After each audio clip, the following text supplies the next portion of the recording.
Beberapa hal saya mau sampaikan mengapa acara ini coming by reference. Jadi hanya orang-orang yang rasanya ada dalam network kita yang kami undang untuk kemudian bisa kumpul bersama, disebabkan karena the urgency dari apa yang akan dibagikan. Yang kedua karena kontroversialnya yang akan dibagikan. Jadi dengan segala kerendahan hati, saya tidak datang untuk menggurui siapapun, tapi kita akan berniat bersama-sama belajar. Dan kalau memang memungkinkan sekali, saudara jangan sungkan-sungkan bertanya sampai pada titik koma yang akan coba disampaikan. Tapi usahakanlah bertanya yang berurusan dengan apa yang dibahas, dan tidak bertanya dengan berurusan berapa besar budget yang kami miliki. Itu yang harus kita. Tapi yang harus disodorkan selebihnya adalah bahwa kita sengaja harus didaftar, bikin susah-susah gitu dan seterusnya, karena memang dengan tujuan bahwa semua saudara telah saling mengenal, dan ini telah merupakan sebuah movement yang dikerjakan sudah 10 tahun by now, it's been 10 years now. Jadi harapannya bahwa apa yang disampaikan di sini merupakan sebuah keleluasaan berbicara dari saudara-saudara untuk brainstorming. Jadi kalau kemudian ada yang keluar ambil separuh perkataan saya kemudian berkata dia telah menyesatkan kami dengan pengajarannya, itu betul-betul dapat kita hindari dengan hanya minum kopi bersama. Jadi kalau memang itu kemudian di depan hari merupakan masalah, sadarilah itu sudah kami pikirkan sangat jauh.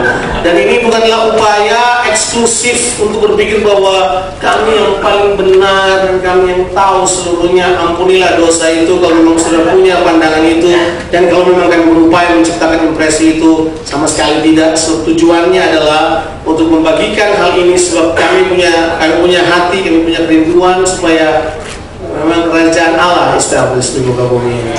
Kalau toh nanti dalam khotbah saya masih menggunakan nama Allah, karena itulah bahasa Indonesia yang saya tahu untuk Yahweh. Jadi kalau misalnya saudara yang tersinggung dari aliran itu, ampunilah saya, dan saya melakukannya kepada saudara.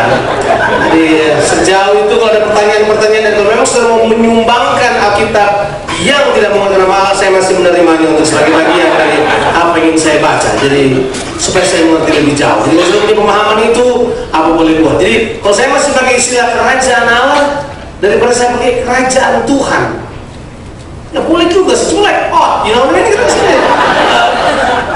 kerajaan Bapa atau kerajaan sorga atau apapun. Nah, pertama yang harus saya ingin bahas dengan saudara adalah hal ini. Kenapa urgent? Disebabkan kuasa datang karena pemberitaan yang disampaikan. Kita telah mempelajari dalam Alkitab bahwa Injil yang berkuasa itu, Injil itulah yang menghasilkan iman. Dan semua pemahaman kita dan kepercayaan kita yang berpengaruh pada tindakan kita bergantung pada message yang kita terima. Dan untuk bertahun-tahun lamanya kita telah mengalami pemulihan dalam banyak hal. Kita mengalami pemulihan dalam pandangan teologi, kita mengalami pemulihan di dalam hubungan satu sama lain. Kita telah mengalami pemulihan teologi di dalam bagaimana kita melihat gereja. Kita telah mengalami pemahaman teologi yang sedikit untuk dialami, diubahkan dalam struktur-struktur. Sampai sekarang kita masih berkelahi struktur, tapi kayaknya sudah mulai rada-rada dikit lah. Orang mulai pikir kayaknya memang struktur ini yang paling bagus. Walaupun masih belum boleh seterusnya kita lakukan, tapi sudah rada-rada oke lah. Ya, atau sementara kita dituduh kita berdoa supaya penganiayaan datang supaya kita bisa diterima, tapi kan bukan itu urusannya. Tapi yang jelas adalah kita telah kemudian menemukan kembali bahwa ada kesalahan yang paling besar dalam kita karena message kita keliru.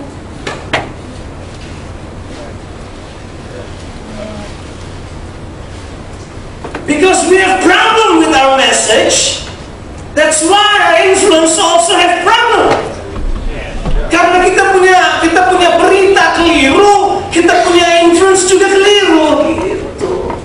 Sepanjang pengetahuan yang saya tahu setelah baca Alkitab, belum lama lah saya baca Alkitab, itu saya menemukan bahwa beritanya kedatangannya Tuhan Yesus adalah kerajaan Allah. Dan Injil itu juga adalah Injil kerajaan Allah. Enggak tahu dari mana, dalam kecelakaan yang terjadi dalam benturan-benturan waktu historis, perubahan, dan banyak hal yang terjadi di sepanjang sejarah, munculnya berita kita bukan kerajaan lagi. Berita kita berubah menjadi gereja misalnya. Dan bukan cuma gereja secara eklesiastik yang Tuhan katakan sebagai gereja yang berita kita lebih kepada gereja denominasi gitu. Dan berita kita terfokus kepada segelintir teori-teori yang dibangun atas dasar kesukaan kita untuk membesarkan nama kita, membesarkan dompet kita, membesarkan akselerasi kita menurut kesukaan kita gitu. Now, where is the message? Yohanes pasalnya yang keempat ayat 17 memberitahukan khotbah pertama Tuhan Yesus. Khotbah pertama Tuhan Yesus kan dibilang begitu, bahwa sejak waktu itulah Yesus mulai berkhotbah, dan khotbahnya adalah bertobatlah karena kerajaan sorga sudah dekat. Masalahnya begini, message ini udah nggak ada lagi. Dan coba bayangkan, seandainya seluruh message Yesus adalah kerajaan, gila betul kita kalau kita khotbah sesuatu yang lain dan mengaku bahwa kita adalah pemberita Injil Yesus Kristus. Kalau saudara adalah salesman dan saudara disuruh menjual Coca-Cola, saudara gila kalau menjual Sprite. Walaupun satu perusahaan mereka. Karena memang it's not the message. Message-nya adalah the kingdom. Okay. Nah, saya belajar ini bukan dari orang karismatik. Satu kali saya hadir di pertemuan yang paling membosankan dan paling bikin mengantuk. Yang hadir rahib Katolik, pendeta itu dalam pertemuan multicultural di Australia di sebuah kota yang namanya Geelong. Tiba-tiba dua rahib tua-tua berdiri sambil berkata begini, "We have lost the message. The message of Jesus is the kingdom of God. Our message now is everything but the kingdom." Saya duduk tua tapi jago loh. Dulu orang karismatik tapi belum ketinggalan. Saya mulai bingung setelah dia duduk, ada rahib yang lain lagi berdiri. Ini rahib.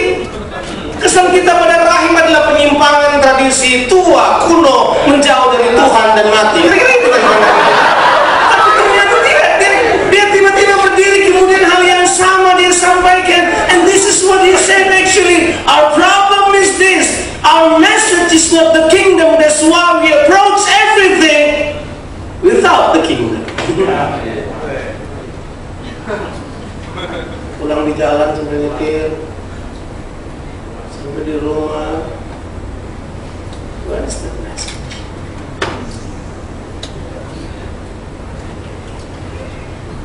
Kelihatannya itu yang Tuhan mau bilang buat kita. Ulang lagi message-nya. Kalau memang kita mengerti betul prinsip ini, your life is the message. Makanya kehidupan kita adalah message kita kan. Karena kehidupan kita materialistis, prosperitis, dan semua yang mengikuti di belakangnya pengajaran ini, pengajaran itu, denominasionalis, baptisan, dan kemudian apa lagi yang paling gawat itu? Eksklusif, ketinggalan zaman, kampungan di masa yang lalu. Makanya yang kita sadarkan kepada orang, itulah pendekatan kita. Like your message, that's your life. Because your life is the message, and your message determines your life. Halo? Halo? Nah, kerajaan sorga itu bukanlah sebuah tempat yang kita datangi, tetapi kerajaan sorga itu adalah sebuah aktivitas atau proses pemerintahan di mana Yesus menjadi raja dalam segala aspek kehidupan kita. Jadi kalau kita berbicara kerajaan sorga, kita tidak sedang berbicara tempat.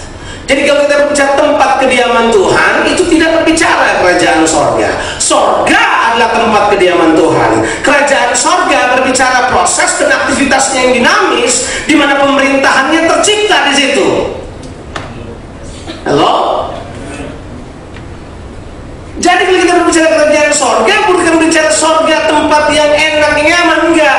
Tetapi berbicara tentang sebuah kualitas kehidupan ilahi yang dinyatakan lewat orang-orang yang menjadikan Yesus sebagai Raja dalam kehidupan mereka.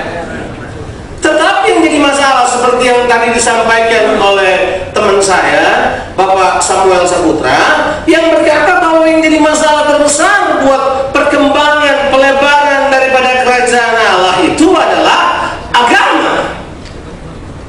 Dan sangat disayangkan, harus saya katakan kepada saudara beberapa kali. Dan kalau saya katakan ini kepada saudara sekali lagi, bahwa ini bukan berarti saya tidak memikirkannya mengatakannya.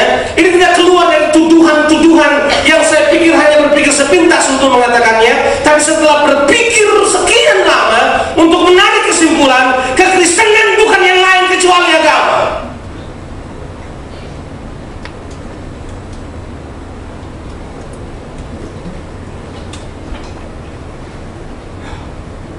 Read your Bible carefully.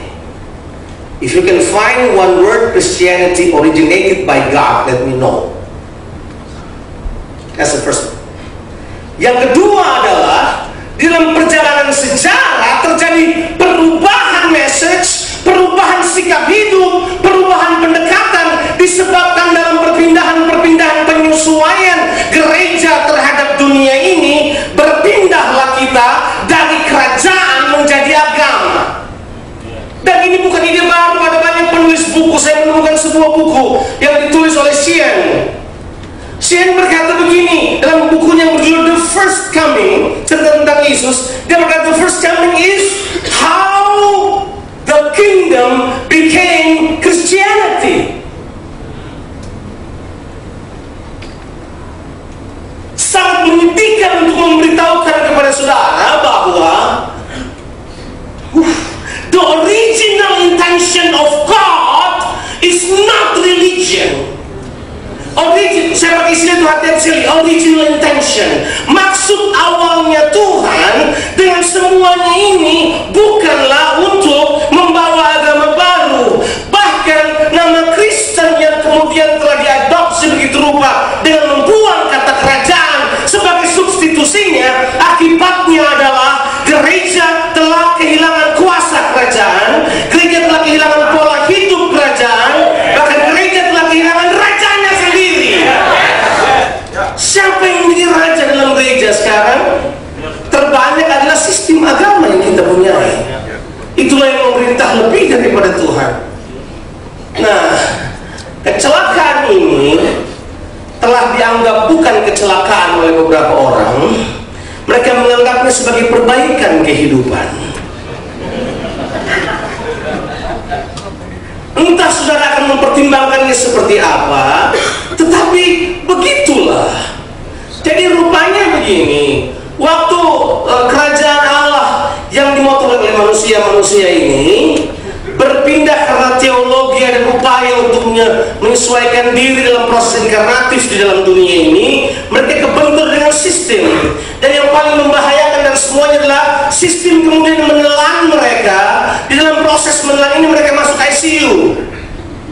Waktu mereka keluar, kehidupannya sudah nggak ada. Yang keluar adalah robot yang namanya Kristen. Boleh saya beritahu pada saudara, there is no life, there is no multiplication. When there is no life, there is no movement. There is no life, there is no sons and daughters. There is no life. Oh, bergerak maju masih bisa, robot bisa jalan kan? Hanya Will Smith. Dia akan jelaskan bahwa robot bisa jalan.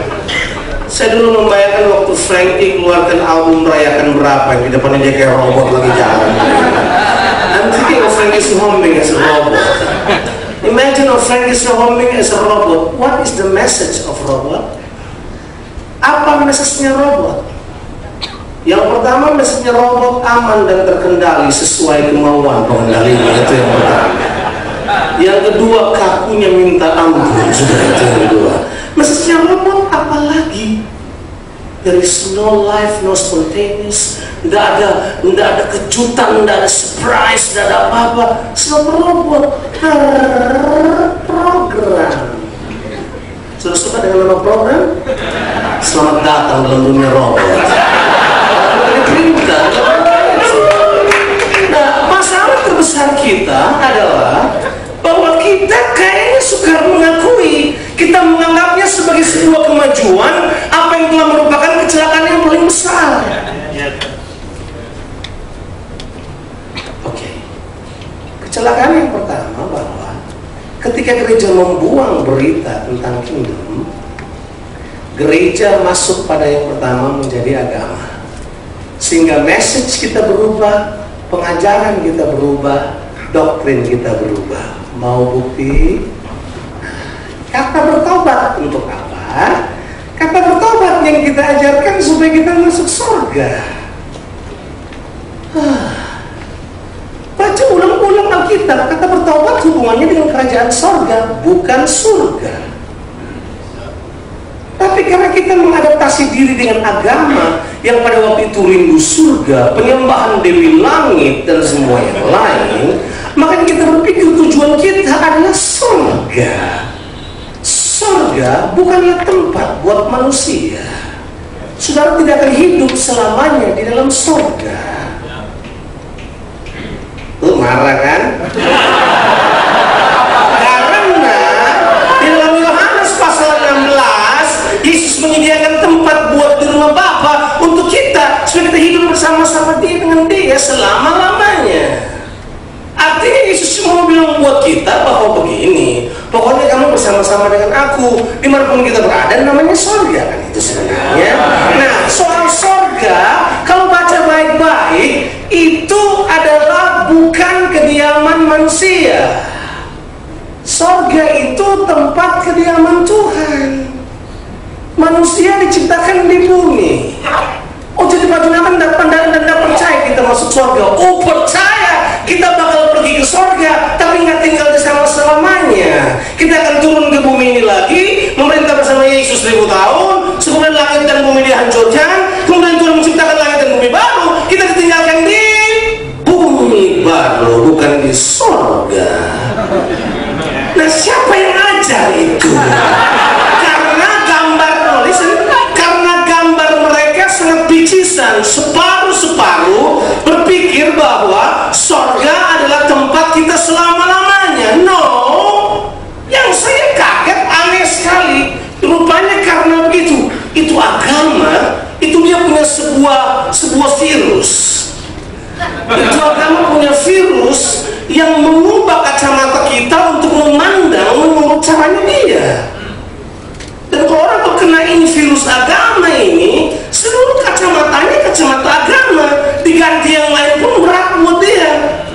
Saya kasih contoh. Anak saya yang pertama itu namanya Jonathan Christian, teman dia JC. Karena satu kali anak ini saya ajak dia pelayanan bersama dengan saya, dan anak ini adalah anak yang cukup cerdas, tidak kayak bapaknya waktu kecil. Dia cepat tangkap semua message saya. Tapi yang aneh dari semuanya adalah dia suka percaya bahwa kita tidak pergi ke surga. Diam-diam dia ragukan bapaknya mengenai hal tersebut. Dan dia selalu bilang, Dad, I still can't figure it out, you know? We are Christian, right? And we go to heaven, right, Dad? I said, yes, son, we're going to heaven, why not? But we want to make heaven come down here, right? Terlalu understand. Satu kali, saya pikir, oh dia sudah mulai mengerti, saya berikan dia sebuah guidance Alkitab, judulnya Guide to the Bible. Jadi saya ambil buku itu sembarangan aja, saya ambil. Saya kemudian lihat ini bagus buat anak-anak, ada gambar-gambarnya, ada tulisannya, ada bagusnya. Anak umur 8 tahun cocok. Saya pulang ke rumah, dia buka, tiba-tiba dia teriak, Dad, You know what? You're right. Di buku Guide to the Bible itu kayak seperti dictionary. Di dictionary itu tulisan heaven. Tulisannya heaven. Terus tahu, heaven is not a permanent place for man. Selendang langsung, bos. Kemudian dia terus ditulis di situ, kemudian dia beritahu langsung. Oh, now you understand? Terima kasih, mana percetakannya ini? Jangan-jangan saksi Yehova.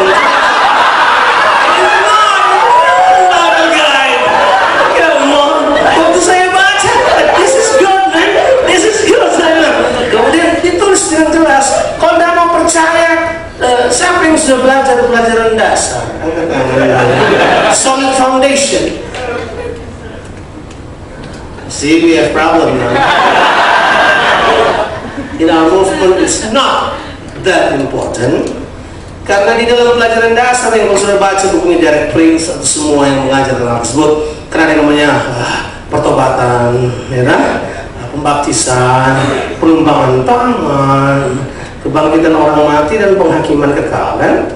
Di pelajaran itu memang kita diajar bahwa kita bakal ke surga, betul, tapi turun lagi loh bersama Yesus ke bumi ini. Kemudian kita akan di bumi bersama dengan dia memerintah bumi ini, dan kemudian di langit bumi yang baru kita nggak ditaruh di surga loh, kita taruh di bumi. Wahyu 21 ayat 1-3. Kita harus. Nah, tapi yang kita ajar kepada dunia ini adalah kita menilai semua pendekatan kehidupan kita pada isu keselamatan yang artinya masuk surga. Itu bukan idenya.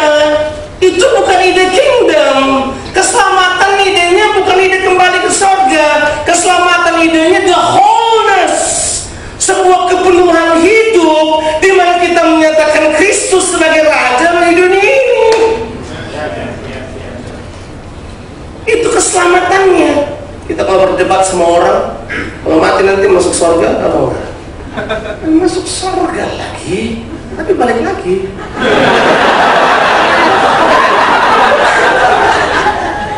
Loh, tapi coba, saya ngomong begitu, saudara aja biar saya kasih bukti Alkitab, tapi saudara pasti sekarang masih bingung kok. Masa iya sih? Sebab yang terganggu adalah virus agama saudara mulai kemudian merasuk cara berpikir saudara untuk berpikir bahwa memang bertobat untuk masuk surga. Kingdom of God tidak pernah bikin takut-takut orang dengan api yang bernyala-nyala, dengan semua yang seperti itu. Itu ditulis untuk menjadi peringatan buat kita, tapi bukan intimidasi siapapun. Halo? Mau lanjutkan lagi yang lain? Saya tidak akan habiskan waktu saya untuk mengorek semua prosesi agama yang masuk dalam pendekatan hidup kita. Tapi begini, coba ganti semua kata surga yang kamu miliki itu, kemudian gantikan dengan kata kerajaan surga. So hampir semua yang Yesus bilang masuk ke dalam kerajaan surga. Saya dibesarkan di aliran karismatik dan Pentakosta, di mana baptisan yang kedua kali setelah dewasa itu adalah baptisan yang sangat berpengaruh. Dan buat kami, baptisan seolah-olah ada jalan keselamatan dalam kehidupan. Dan ayat yang kita pakai soal dan siapa percaya dan dibaptis akan selamat. Ayat itu kan ayatnya kita. Menurut ayat yang kami pakai dalam mengkhotbahkan ayat itu, kami seringkali menggunakan Yohanes pasalnya yang ketiga, ayat 3 sampai ayatnya yang kelima. Sebab barang siapa tidak dilahirkan kembali dalam dari air dan roh, dia tidak akan melihat kerajaan surga. Tapi kita ganti, kita bilang kerajaan surga itu adalah surga yang berhubungan dengan keselamatan. By the way, keselamatan itu bukan hasil akhir. Keselamatan itu langkah awal Tapi agama mengajarkan keselamatan itu hasil akhir.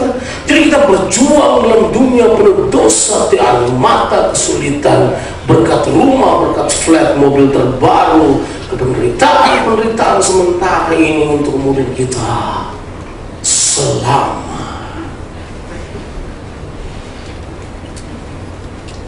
Yesus selamatkan kita, baru kita masuk proses.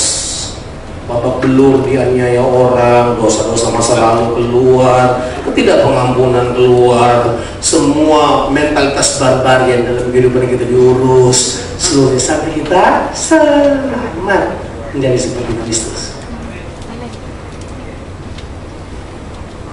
Mau terus lagi? Kecelakaan ini, kok kata ini terus saya ulang, sebab tidak nyaman untuk berkata kepada saudara sebuah perkataan yang bakal saya pakai nanti adalah bahwa Christianity has come to an end. Kekristenan telah sampai pada akhirnya.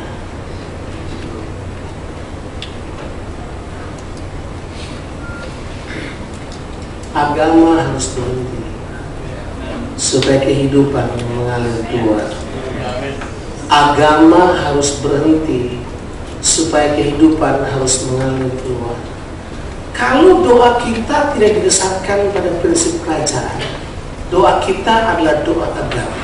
Dan dengarkan ini baik, saudara.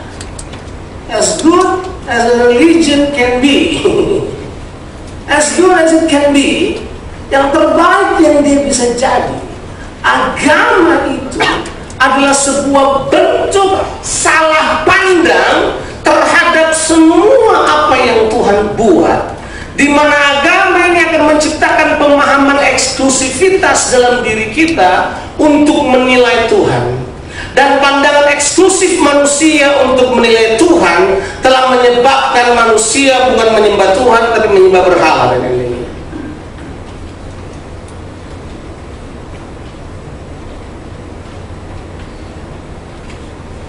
Semua sejarah peperangan yang disebabkan karena agama, alasannya cuma satu, filosofi. If I win, my God win. Dan anehnya lagi, kita orang Kristen suka banding-bandingkan kekuatan setan sama Tuhan. Terus kita rasa bahwa Tuhan berkuasa, tapi kenapa tidak pernah menang?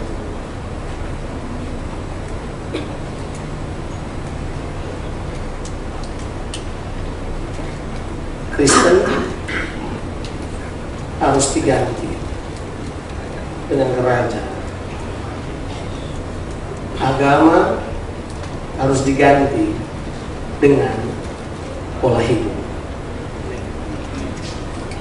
Nah, let's see apakah rencana Tuhan dalam kehidupan ini. Kerajaan telah merupakan kehendak Tuhan bagi manusia. Manusia tidak diciptakan untuk surga, tapi manusia diciptakan untuk dunia ini, dan untuk dunia ini Tuhan berikan kepada manusia yang namanya kerajaan. Manusia waktu ada di dunia ini diberikan kerajaan oleh Tuhan. Now I have to stop here and let you know this truth, bahwa dosa tidak menyebabkan manusia kehilangan surga. Sebab saudara tidak akan terhilang apa yang saudara tidak pernah miliki. Jadi masa tiba-tiba saya bilang ini, aku kehilangan mobil, men. Mobil apa? Porsche yang terbaru. Emang punya? Enggak. Nah, sama dengan manusia. Kita manusia itu pikir begini, waktu kita jatuh dalam dosa, kita kehilangan surga.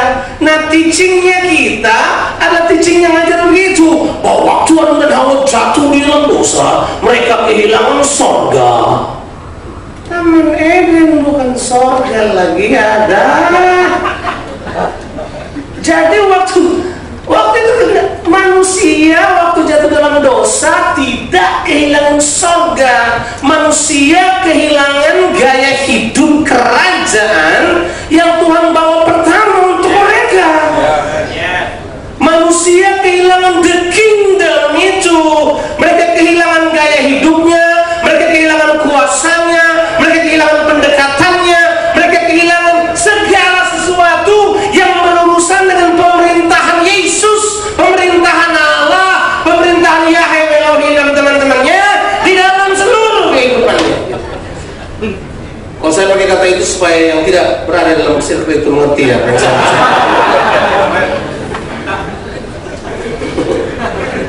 Nah, coba perhatikan baik-baik saudara. Saya sudah bilang tadi, saya tidak datang untuk menggurui saudara. Saya tahu saudara akan banyak pertanyaan setelah ini. Tanyalah apa yang menjadi keberatan saudara. Saya tahu beberapa orang, bayangkan, belum pernah sebuah kebenaran membuat adrenalin saya naik, kecuali ini.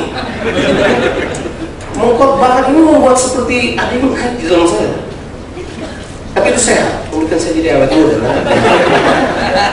Tapi yang saya mau katakan pada saudara adalah bahwa manusia kehilangan kerajaan. Nah, untuk memulai seluruhnya, Tuhan mulai kerajaannya lagi lewat manusia tentunya. Tentunya Tuhan mulai lewat Nuh setelah Adam gagal, right? Nuh. Setelah Nuh gagal disebabkan karena kekacauan yang ditimbulkan oleh anak yang bernama Ham. Kemudian Nimrod muncul, kekacauan terjadi lagi dalam sistem itu. Agama lebih banyak di dunia ini. Agama sama tuannya dengan dosa, by the way, saudara jangan lupa ini. Jadi munculnya agama rada mirip sama dosa. Nggak tahu kenapa mereka muncul bersama-sama. Jangan mereka punya sahabat yang bersahabat cukup lama. Ada seorang yang berkata begini, bahwa iblis dan agama telah menciptakan bisnis terbesar di sepanjang zaman untuk mengurus dosa manusia. Padahal begini, dosa manusia tidak bisa diurus oleh agama, tidak bisa diurus oleh sistem apapun. Yesus mati buat kita, tebus dosa kita. Halo. Dan waktu Yesus urus dosa, selesai Pak, selesai Pak. Bu.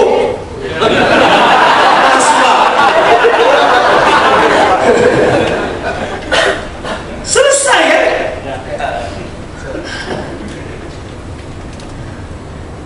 Abraham Tuhan pilih untuk menyatakan kerajaannya. Dan Abraham dipilih oleh Tuhan, sekali lagi dengan ikatan perjanjian yang kita sudah punya waktu dikasih itu. Abraham dia pilih.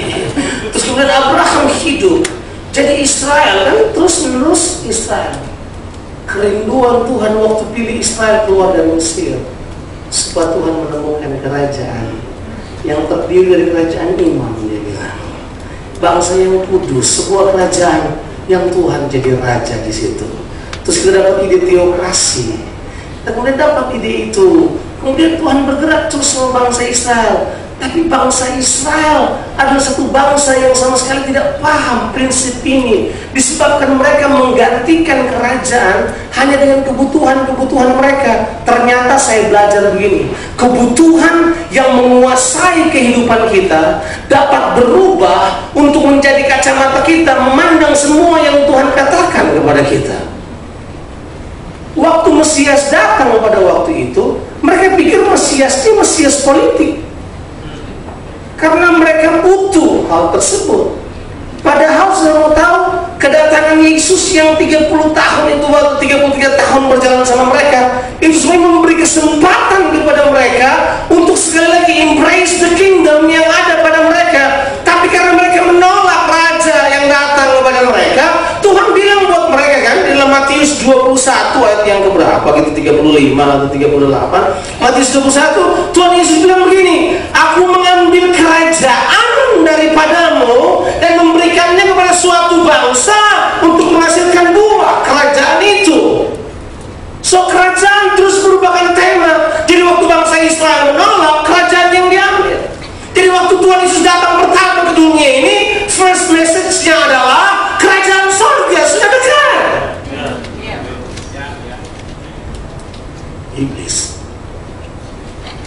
Iblis itu adalah oportunis sejati Dan semua kegagalan kita manusia untuk menangkap apa yang Tuhan telah berikan buat kita.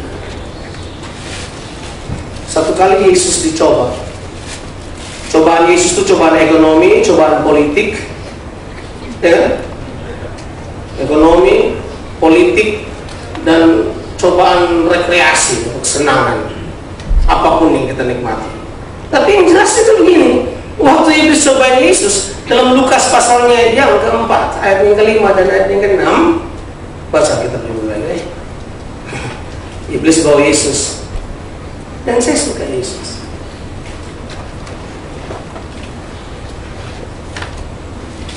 Yesus sudah takut iblis. Dia ikutin aja. Mau kemana lo? Iblis nanya, "This is my dominion." Dan kemudian iblis menunjukkan kepada Yesus semua apa? Baca dong bahasanya. Semua kerajaan. Oh sorry, maksudnya nunjuk ayat itu bukan saya pandang enteng. Enggak. Karena saya menganggap saudara semua bukan lagi orang yang suka tahu ABC. Jadi kutip saja ayatnya dan lihat. Kalau kemudian pas saya kutip tidak mirip persis dengan terjemahan yang saudara miliki, barangkali saya kutip terjemahan yang lain begitu aja. Tapi yang jelas, di dalam ayat itu ditulis kayak begini. Ini iblis bilang buat siapa? Buat Yesus. Ini seluruh kerajaan ini, kerajaan apa yang dia tunjukkan kepada Yesus? Kerajaan dunia. Dan ngaku lagi iblisnya. Iblis ngaku. Jadi iblis itu tahu tentang kerajaan. Iblis yang ngomong begini Pak sama kita. Yesus, ini kerajaan ini diserahkan kepada. Itu kata dipilih baik-baik loh. Diserahkan kepadaku. Nah sekarang karena dia diserahkan kepadaku, aku berhak untuk memberikannya kepada siapa saja yang ku kehendaki. Ada dua hal yang saya paham di situ. If the kingdom is with us, then there is the ability to multiply. Ada kemampuan untuk apa? Bermultiplikasi di dalamnya. Tapi yang paling dahsyat adalah ini. Iblis bilang ini, itu datang kepadaku karena diserahkan. Siapa yang diserahkan? Siapa yang diserahkan? Siapa lagi kalau bukan manusia agamawi itu?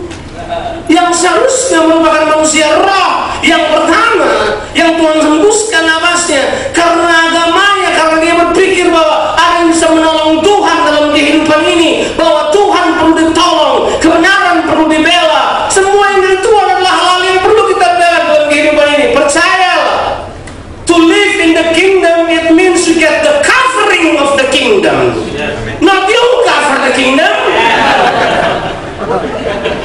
Gue gila banget tuh, gue bilang ini, gue melindungi bangsa Indonesia. Nah, karena gue orang Indonesia, bukan kita dong. Indonesia yang melindungi saya benar.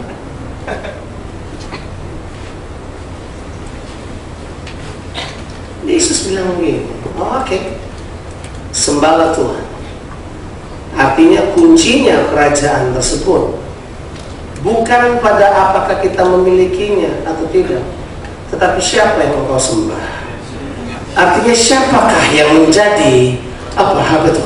Menjadi majikanmu, menjadi rajamu, menjadi Tuhanmu. Jadi kalau dia menjadi Tuhan, otomatis kingdom itu menjadi bahagian saudara.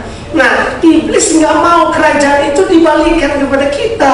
Makanya dia tipu kita terus. Dia tutupin message ini terus-menerus supaya kita pikir bahwa kerajaan itu tidak penting. Kalau memang arti restorasi adalah kita dikembalikan pada posisi yang sebenarnya, maka seharusnya kita kembali mendapatkan kerajaan yang Tuhan telah berikan buat kita.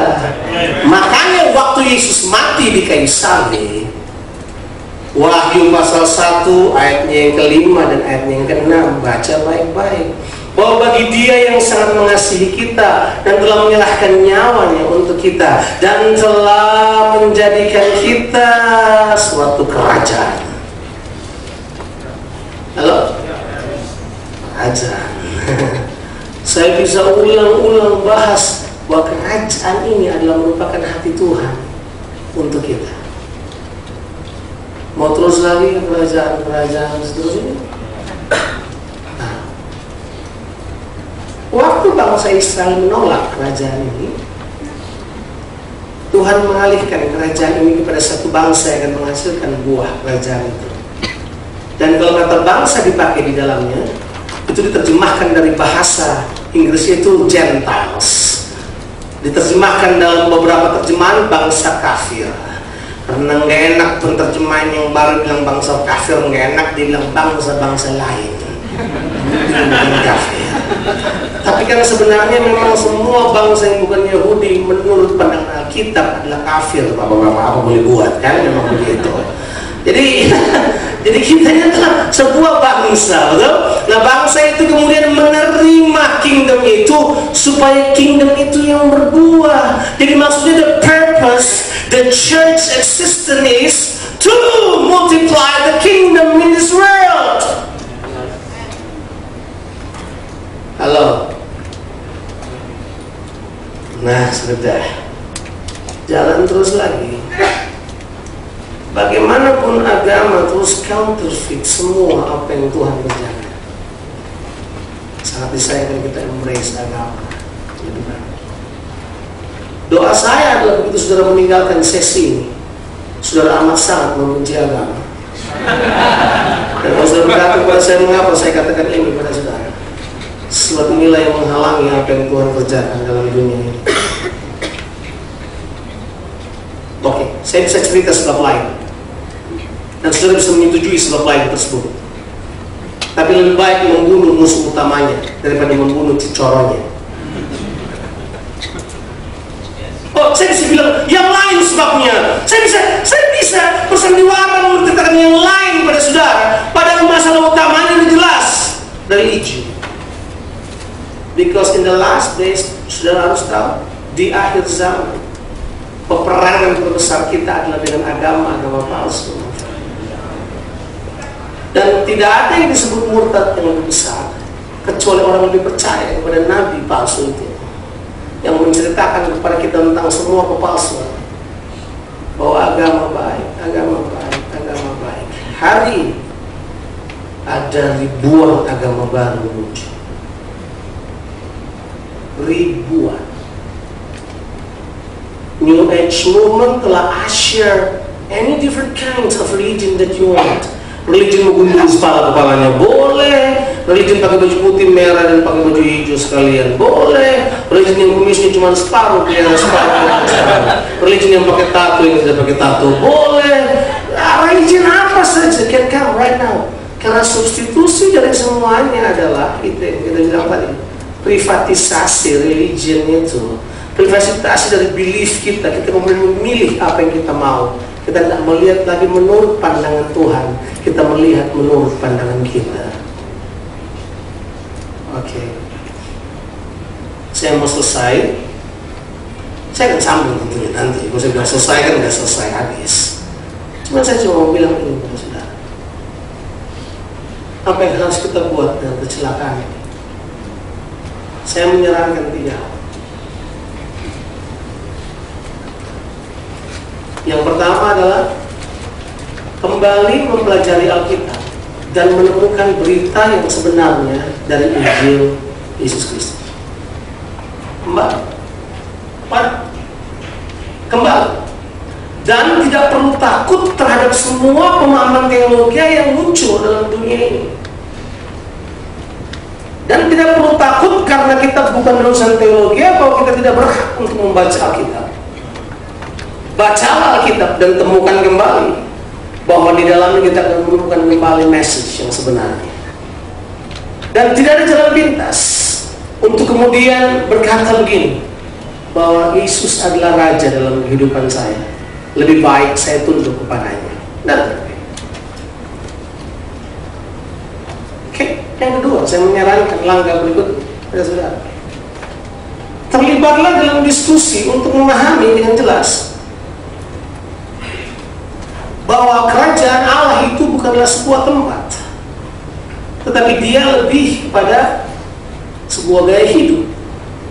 Gaya hidup yang menunjukkan aktif dan dinamisnya pemerintahan Tuhan dalam kehidupan orang tersebut dalam hubungannya dengan komunitas di sekitarnya. Sebab kerajaan Allah tidak pernah diperuntukkan hanya untuk satu orang. Kerajaan Allah diperuntukkan untuk seluruh bumi ini, untuk semua orang. Nanti di session berikutnya saya akan membahas beberapa ciri kerajaan Allah nanti sebentar ini. Tapi yang jelas sekarang adalah saya menyodorkan kembali ini kepada saudara untuk kembali saudara diskusikan hal ini. Kalau memang saudara berpikir pada akhir diskusi saudara bahwa begini, ternyata setelah saya mempelajarinya secara pribadi, saya menemukan bahwa agama yang benar, silakan lanjutkan apa yang telah kita lanjutkan beribu-ribu tahun yang lalu. Lanjutkanlah sampai kedatangan Tuhan Yesus yang kedua kali. Dan kalau memang kita sempat ketemu di sorga dan kembali di bumi ini, saya berharap kita satu provinsi lagi setelah itu. Kita bisa diskusi yang lebih lanjut dari apa yang kita bahas hari ini. Prinsip yang utama yang coba saya katakan kepada saudara bahwa you trust, hanya kenyamananlah yang membuat kita memeluk. If you think of a lot of rebellions that being done in the New Testament, most of the rebellion acts that they do against the Holy Spirit is actually caused by what they believe, caused by the religious spirit, religious mentality, religious apalagi, sebutlah semua aspek religious yang menguasai kehidupan mereka. Even apostle, bayangkan, apostle sekalipun, Rasul Paulus, Rasul Petrus pun berkali-kali sebelum mereka melakukan ketaatan terhadap kehendak Allah, mereka battling terberat adalah menghadapi roh agama yang menghalangi kerajaan Allah untuk bergerak keluar. Petrus waktu lagi duduk itu, sudah bisa bayangin, kemudian roh Allah datang kepadanya. Saya beritahu pada saudara, Tuhan tidak pernah berkehendak kekristenan cuma sekte kecil di Yehuda sana. Tapi itu yang dibuat oleh para rasul. Mereka cuma membuatnya seperti sebuah sekte kecil. Tuhan datang, welcome to reality. I want to show you that there's a guy there, a Roman guy, orang Italia yang kamu harus kunjungin.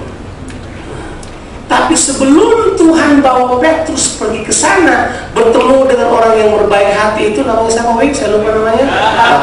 Cornelius Wing sebenarnya. Saya lupa namanya. Cornelius itu, saya nggak tanya nama ya, saya tanya Wing ya.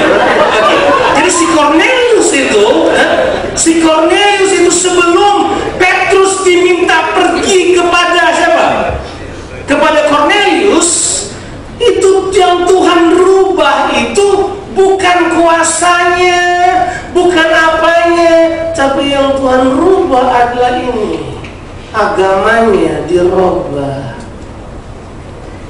Karena yang Tuhan kasih tunjuk buat dia itu adalah berurusan dengan agama. Tuhan kasih tunjuk buat dia semua binatang yang najis, yang tidak boleh dimakan, dan notabene itu merupakan hal-hal yang oleh perjanjian lama memang tidak boleh disentuh. Haleluya, Petrus buat. Kalau nggak, mana kita makan kepiting hari ini tuh, saudara. Saya bisa membayangkan waktu itu. Saudara cari enaknya ini pasti. Tapi yang saya membayangkan, terus membayangkan, waktu Petrus lihat itu, kemudian ada suara yang datang. Suara yang datang jelas. Suara ini suara Tuhan, bukan iblis yang pura-pura jadi Tuhan, bukan siapapun. Dibilang suara Tuhan datang, bilang buat Petrus, sembelilah dan makanlah.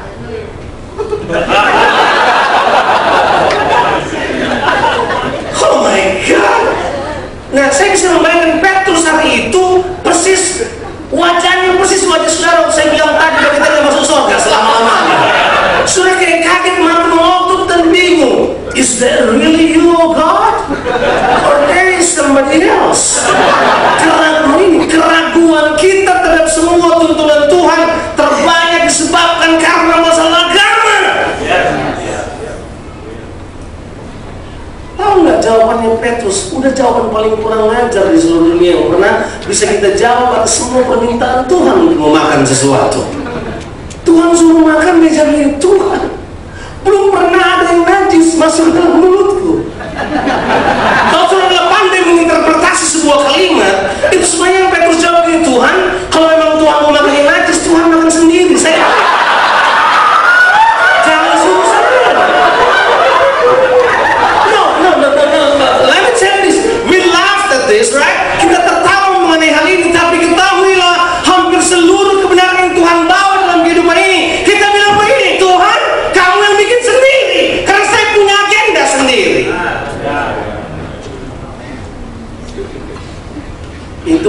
Tuhan mau buka supaya kerajaan jangan tinggal cuma di Yudea. Kerajaan mau dipindahin ke yang lain, ke Eropa. Betul? Sama dengan Paulus. Waktu Paulus mimpi, orang Makedonia panggil-panggil dia. Kita pikir mimpi itu mimpi menyenangkan buat Paulus apa? Terus kemudian Paulus bangun pagi-pagi dan diskusi sama teman-temannya. Guys, gue dipanggil orang Makedonia pelayanan, men, duit lagi, dolar.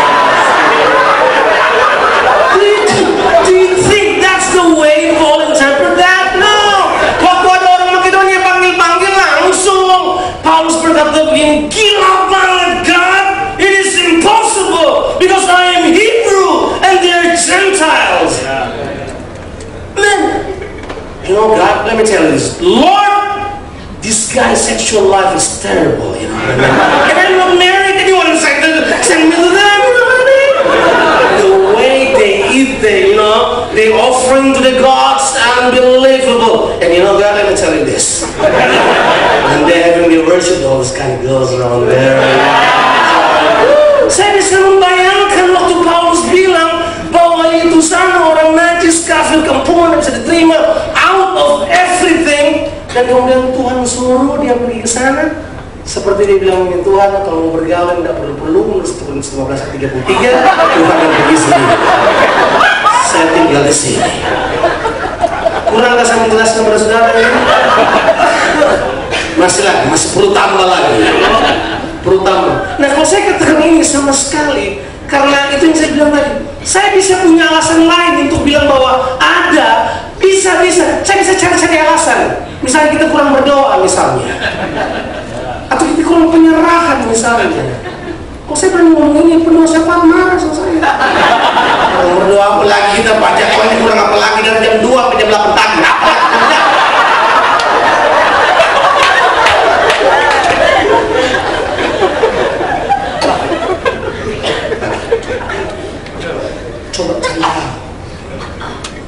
Coba cari tahu, diskusikan lagi.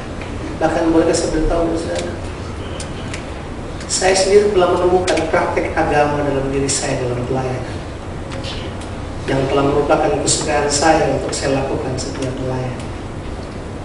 Dan itu hanyalah sebuah praktek sihir yang saya kerjakan untuk membuat pelayanan saya tetap menyenangkan, untuk membuat orang tetap menerima pelayanan saya. Dan sejujurnya saya telah berkata kepada Tuhan, saya tidak mau menggunakan itu.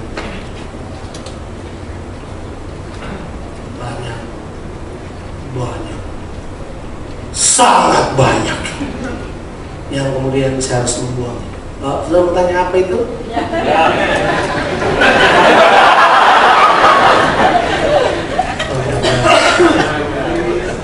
Because this is a personal encounter. I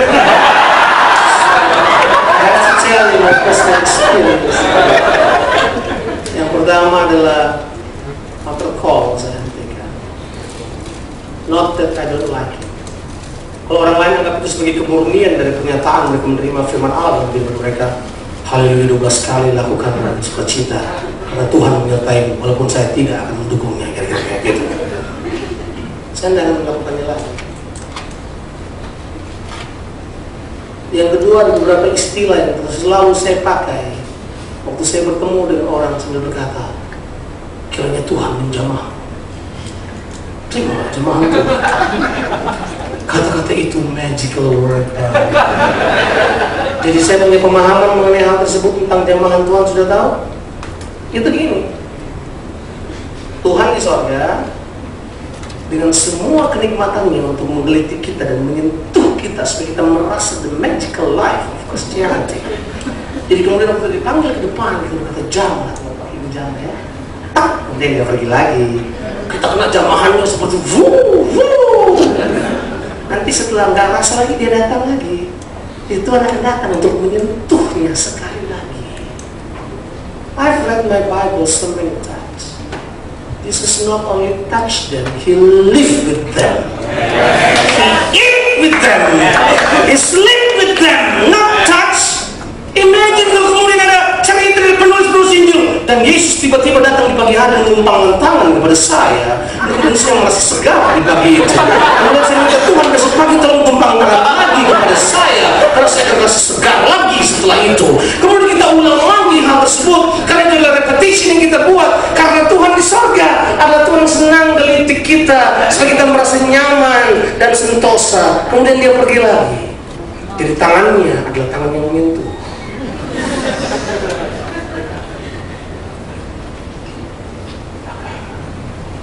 Namanya agama tangan.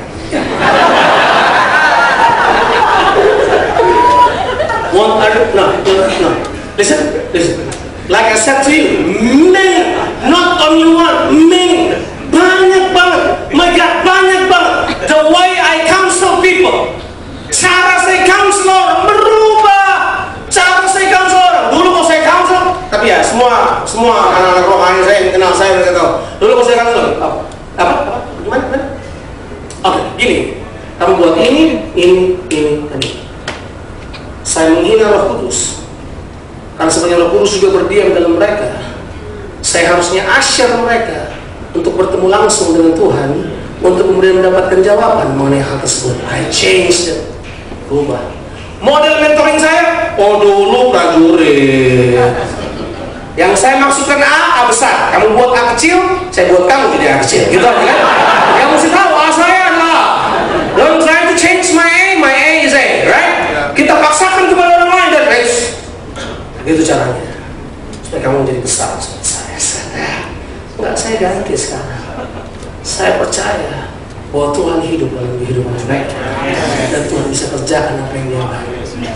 My friend. Salah satu ciri agama itu kendalinya melebihi rata-rata.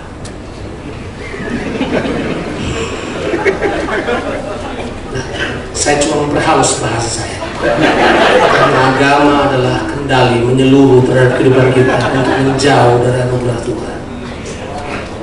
Mau saya tambah lagi? Cara pakai sepatu saya berbeda.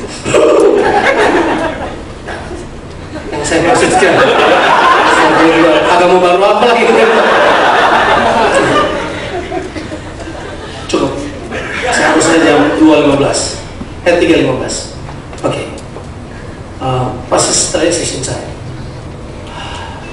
mumpung masih segar, kalau kita pindah dari sini tidak akan ulang lagi. Adakah yang mau bertanya tentang apa yang saya sampaikan? Tanya.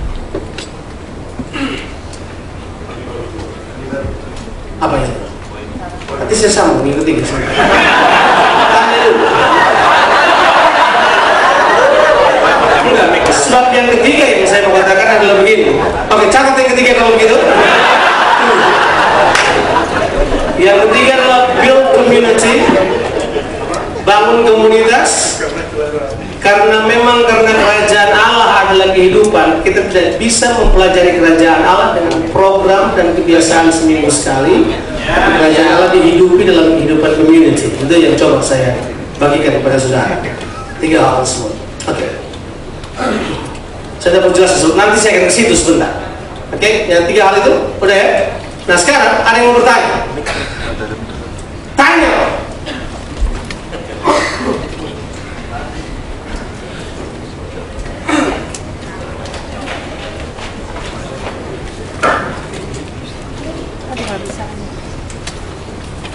Terima kasih buat kesempatan untuk bertanya. Saya berlatar belakang dari gereja konvensional.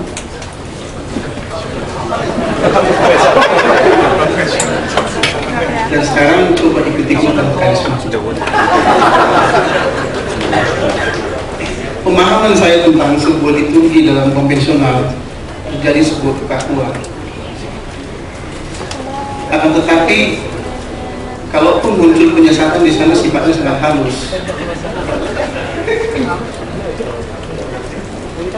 Sehingga saya memahami arti ibadah atau liturgi dalam pengertian Pentakosta karismatik sama aja lah saya pikir. Di sana ada sebuah toleransi liturgi yang cukup fleksibel dan kontekstual. Akan tetapi saya perhatikan kalau hal ini tidak dimengerti dengan konsep kerajaan yang Pak Pendeta ajarkan tadi, saya pikir bisa kebablasan.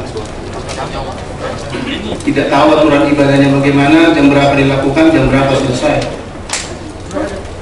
konsep kerajaan Allah yang Bapak bawa ke saat ini mau saya tanyakan adalah di mana kami mau dapat ide pokoknya dalam berbentuk buku atau website? Itu yang pertama. Masalahnya saya mau belajar, Pak. Yang kedua, dengan pengertian liturgi yang sekarang ini yang kita katakan cukup digemari oleh banyak orang, dari konvensional tadi ke arah yang lebih fleksibel, apakah muatan itu juga Bapak maksud akan membawa kita kepada kerajaan? Terima kasih, Pak.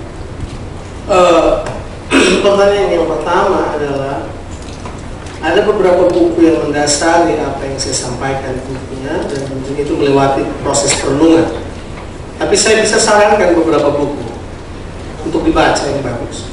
Buku yang pertama adalah mungkin saya baru dikasih juga buku itu kemarin, tapi saya baru dikasih kemarin. Saya baru browsing buku itu, saya temukan bahwa buku itu bagus. Nah, itu yang saya tahu dalam bahasa Indonesia. Saya belum tahu dalam bahasa yang lain. Dalam bahasa Indonesia itu judulnya Kerajaan Sungsang. Kerajaan yang Sungsang. Baik buku. Itu terbitan BPK. Semua orang sudah lihat, tapi saya sudah lihat ini begini. Orang yang membacanya sendiri tidak bisa membaca seperti saya membacanya sekarang. Karena itu masalah virus di kacamata itu.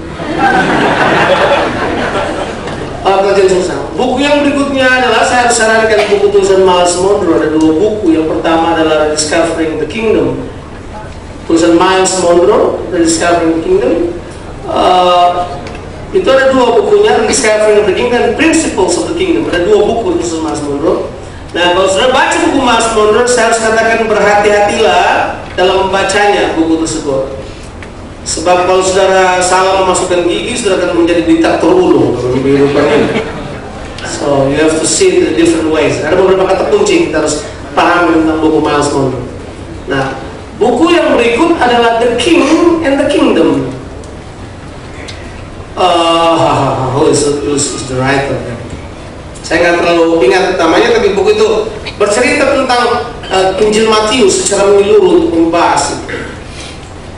Nah, kalau memang mau tahu yang lain, saya nggak tahu ada diskusi yang lain yang telah sejauh ini.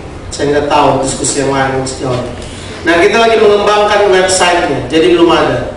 Nah, untuk sementara kalau mau tahu bisnis dari apa yang kami bahas, ke www.junatapatesina.com boleh juga untuk lihat sedikit-sedikit yang ada di dalamnya, nggak banyak. Nah, kalau memang saudara setelah ini mau mengembangkan lebih banyak lagi diskusi, email ke saya, dan saya akan bawa kepada saudara. Masukkan di kolom diskusi di website itu, dan kemudian kita akan discuss. Nah, saya tidak mau ini kemudian jadi website Jonathan, dan kita akan buka diskusi ini nanti di level esensi.org atau apa .net. Kita akan coba buka hal ini supaya kemudian bisa dibuat ke depan. Nah, pertanyaan yang kedua. Pertanyaan yang kedua, saya katakan begini, saya tidak berurusan untuk mengubah cara kebaktian kongregasional menjadi karismatik. Itu hanya memindahkan dari lubang buaya ke kandang macan dalam posisi yang sama. Dan buat saya tidak berniat untuk membahas hal itu lebih jauh. Walaupun kalau saudara tanya kepada saya the kingdom as a whole thing, saya harus katakan dengan jujur tentang sebuah ayat, bahwa kehidupan ibadah kita tergantung apakah kita menerima kingdom atau tidak. Sebab di dalam kitab Ibrani pasal yang ke-12 ayat yang ke-27 dan 28 itu ditulis begini oleh Alkitab, oleh penulis kitab Ibrani, dibilang begini, karena kita menerima kerajaan yang tidak tergoncangkan, untuk itu marilah kita beribadah kepada Tuhan dengan takut dan gentar, karena Tuhan itu adalah api yang menghanguskan. Jadi dari kata itu kemudian saya tarik kesimpulan bahwa ibadah kita akan mengalami pemurnian yang sebenarnya disebabkan karena kita menghadirkan Yesus dalam kehidupan kita. By the way, the kingdom will not come to you unless you receive or accept the kingdom. Kerajaan Allah tidak akan datang kepadamu kecuali engkau menerimanya, embrace. Sebab Yesus telah berkata setiap kali dia mengusir roh jahat di dalam kuasa Roh Kudus, kerajaan Allah datang di tengah-tengah kamu. Masalahnya mau terima apa enggak? Gitu aja. Jadi itu akan mempengaruhi. Nah, saya sudah cek kata ibadahnya di dalamnya apa. Kata yang dipakai adalah latreo, it's a service. Nah, service to God kita harus mengerti. Kita harus pahami apapun In every horizontal aspect, there's always vertical aspect. Kan? Dalam semua pendekatan horizontal yang kita miliki selalu akan ada pendekatan apa? Vertikal. Itu sudah selalu itu. Makanya kita harus mengerti Injil Kerajaan Allah, ibadah kita tidak pernah terpusat pada diri kita sendiri. Selalu berhubungan dengan aspek di mana kita menyentuh kehidupan orang lain yang ada di sekitar kita. So that's by all means adalah jawaban saya. Ada lagi yang lain? Ya. Tolong berikan dulu kepada Bapak Nur dari Surabaya. Jakarta sekarang, Pak. Oh, Nur, Jakarta. Iya. Keren abis. Saya setuju nggak ada tentang kekristenan itu hanya agama dan nggak ada di Alkitab memang. Tapi saya ingin tanya hubungannya dengan yang kita semua sekarang berada. Mungkin rata-rata semuanya gereja. Jadi hubungan antara kingdom dengan church, jemaat. Kira-kira hubungannya yang saya tahu kan instrumen kerajaan Allah yang kita selalu belajar selama ini. Kira-kira hubungannya dengan nanti kedepannya lagi gimana? Thank you. Hubungannya udah jelas, saya nanti akan bahas itu sih. Kamu sudah sangat profetik menanyakannya. Saya akan membahasnya nanti tentunya. Tapi saya kasih bahwa karena sifat dari kerajaan Allah yang memiliki kedinamisan yang tinggi dengan daya pertumbuhan yang sangat cepat dan aktif, maka kerajaan Allah yang memiliki kuasa kehidupan itu seharusnya hanya ditampung pada sebuah tempat yang namanya community. And the church by all means in the first place is community of the believers. Dan karena itu merupakan komunitas dari believers, maka ke depan gereja yang hanya berbentuk berbasis organisasi, denominasi, sasi-sasi yang lain itu akan tinggal sejarah dan telah mulai menjadi sejarah. Dan kita harus menciptakan komunitas di tengah masyarakat di mana kerajaan Allah itu terinkarnasi dalam kehidupan semua kebudayaan. Sebab saya nanti khotbah lagi yang bakal saya bahas sendiri, tapi akan seperti itu. Jadi kalau ditanya, it's very simple. The church, kehidupan anyway. Dan saya sudah bilang kan, kita ini bangsa kafir loh. Iya dong, semua pada tahu lagi sesuatu masalah itu. Kita bangsa kafir karena bukan Yahudi, dipilih oleh Tuhan kan. Kemudian dia bagikan kerajaan buat kita supaya kita bisa memultiplikasikan kerajaan Allah itu. Jadi menurut saya adalah gereja by all means the place Tuhan mau tunjukkan pemerintahannya yang sebenarnya terhadap manusia, supaya manusia kemudian memultiplikasikan hal tersebut sampai visi yang ditulis di Perjanjian Lama dan Perjanjian Baru tergenapi. Bahwa kemuliaan Tuhan menutupi seluruh bumi seperti air menutupi lautan. Nanti ada yang lain lagi?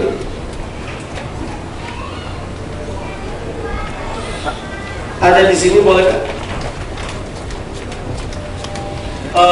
Sebentar di bawah. Sampai jam berapa break? Sebenarnya 15.30 break, tapi mau dilanjutin sesi. Break sampai jam berapa? Breaknya 40 menit aja. 40 menit? Nah, kalau gitu mereka breaknya 32 menit saja. Oke, makasih Kak Jo. Yang saya mau tanyakan tadi yang kemudahan agama, yang magical spirit itu yang tadi ceritain altar dan segala macam itu, bagaimana dengan karena di Alkitab kan kasus misalnya penumpangan tangan kepada Paulus bilang kepada Timotius, kobarkanlah karunia yang ada padamu, dengan oleh karena penumpangan tangan itu juga ada beberapa kasus dalam Alkitab itu penerimaan baptisan khusus dengan penumpangan tangan seperti itu. Bagaimana hubungannya dengan yang tadi? Terima kasih. Penumpangan tangan seharusnya bukanlah merupakan praktek seasonal atau praktek yang kita kerjakan hanya pada waktu-waktu tertentu. Istilah penumpangan tangan yang dipakai dalam Perjanjian Baru selalu punya dua arti. Yang pertama adalah arti meneguhkan seseorang dalam kepemimpinan sebuah community, dan yang kedua adalah by all means adalah untuk menetapkan seseorang di dalam karunia-karunia yang biasanya dilakukan dengan mengatakan ucapan nubuatan atau hal-hal yang lain. Penumpangan tangan juga dikerjakan dalam waktu kita berdoa buat orang sakit.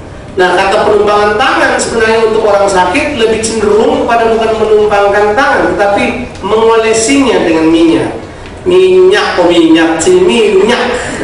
Mengolesinya dengan minyak. Jadi itu kemudian merupakan sebuah praktek yang seharusnya dikerjakan secara normal dalam keadaan apapun.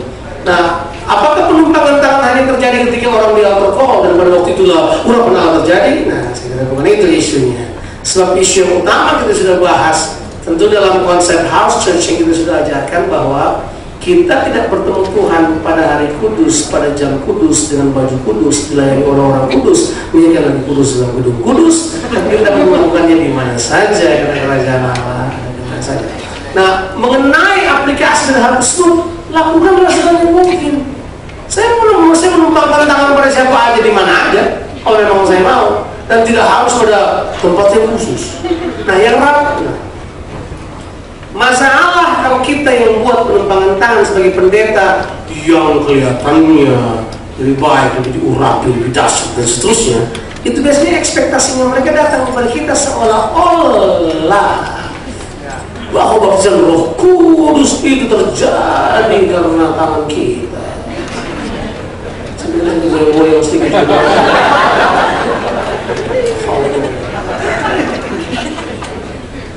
Apakah saya sedang menghujat manifestasi? Mungkin saja. Tapi tidak itu tujuannya, gitu maksudnya. Harus kita mengerjakannya dan dengan cara yang kudus seperti itu. Praktek penumpangan tangan dan seterusnya dapat dikerjakan anytime, anywhere, dalam keadaan apapun. Saya percaya pada kalau kita tumpang tangan pada orang bisa terjadi pemindahan dan seterusnya. Saya percaya.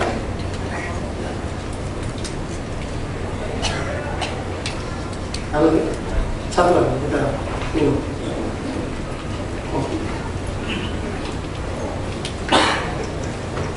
Saya bisa melihat ketidakpastian dalam wajah saudara. Saya bisa melihatnya. Saudara, seperti ini nggak pasti mau nanya apa. Udah nggak lagi?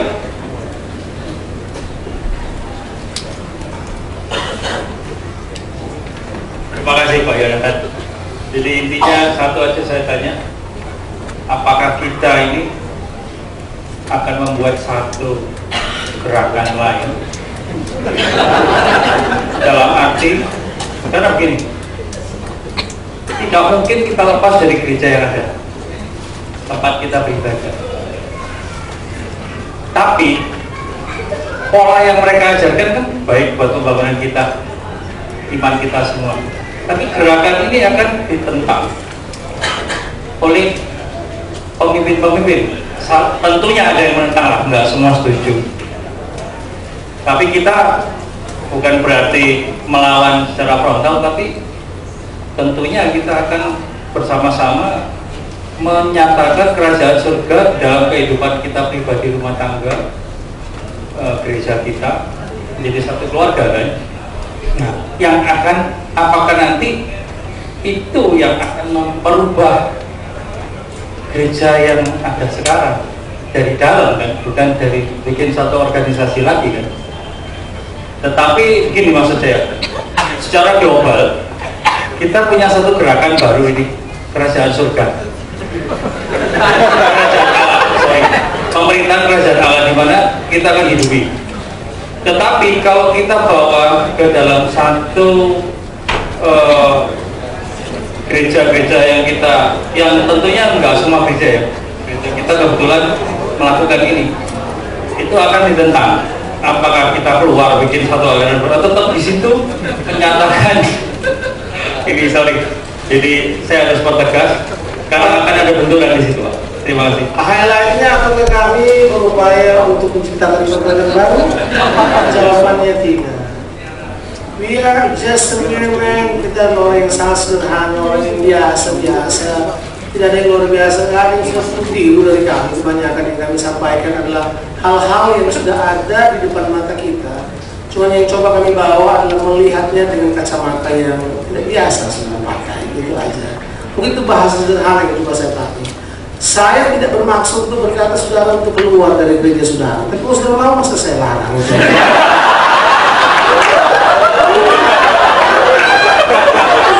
What should I say then?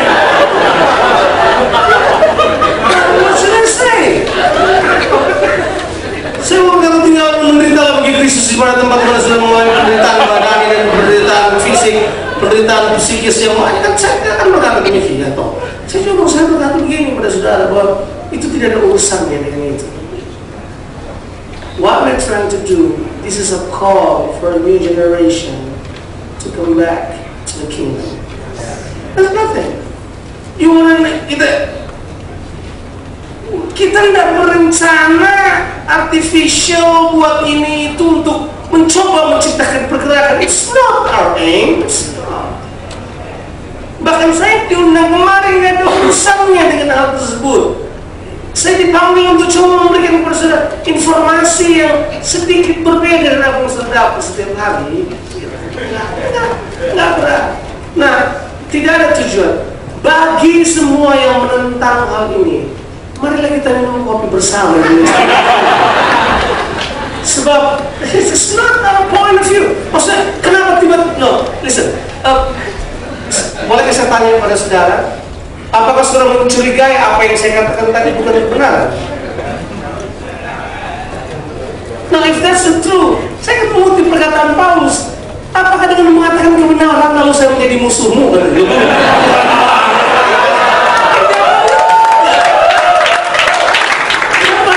Cuman maksud saya mengerti keinginannya. So, dulu kita terjebak pada keinginan yang sama juga.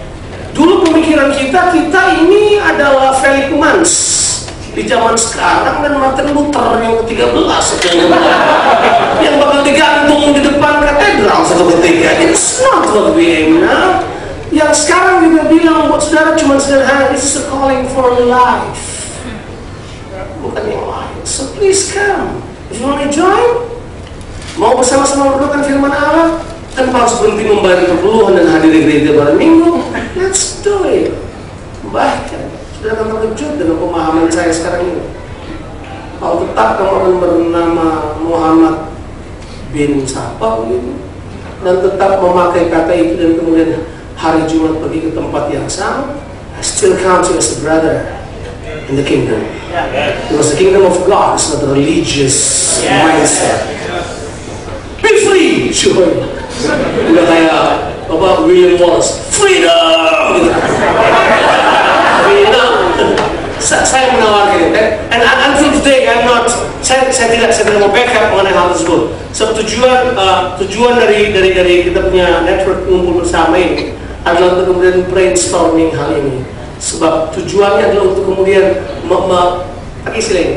Kalau pakai istilah strategi yang tadi saya pakai, melipat gandakan kekuatan kita untuk membagikan kerajaan dengan orang lain tanpa harus pergi. Dan saya harus berkata begini, there is not my intention untuk menyebabkan satu orang harus berontak terhadap pemimpinnya, untuk menyebabkan orang lain. Saya tidak berhak untuk muncul, dan it's not my intention. Kalau kemudian terjadi sudah melakukannya, itu semata-mata bukan karena salah saya. Dan kalau memang karena nasihat saya sudah melakukannya, sudah telah mengambil salah nasihat saya. Okay, that's right. Kita akan diskusi lebih banyak. Please. Nah, ini akan menimbulkan banyak diskusi yang banyak. Dan jangan ragu dan jangan bimbang. Percayalah, the kingdom of God is in the midst of it. So, terima kasih saudara. God bless you.